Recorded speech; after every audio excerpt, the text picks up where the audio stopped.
So maayong buntag guys no. So siyempre hindi ka buntaga na guys, maglungag na dahil na guys no. So ayaw lang ninyo kayo pukusi ang background guys, medyo kubot man jud kay na kay nata sa boarding house. So nya atong boarding house hasta pa yung gamaya guys no. So mao na yung first natong buhaton guys, ang bugas ibutang sa rice cooker nya nayabo pa jud ni, basta wa na jud tay bugas guys no. So palit na puntahan niya guys.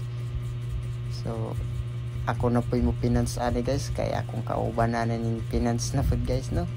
So ako anang i-share sa inyo ha guys, unta matanaw ninyo o malayka ninyo guys. So naana tay mga engagement pag mag-comment pod mo guys. So guys medyo dugay-dugay man na siya, ato na siyang i-cut guys no. So let's go.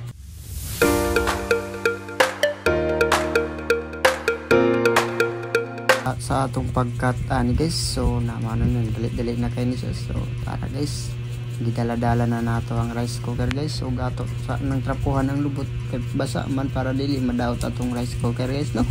So pagkahuman dia guys, ato na dai nang itaka guys, pero bubot jud kay nang kuan na dia guys. Well ni pukusin ng background dia guys kay bubot man jud kay guys no.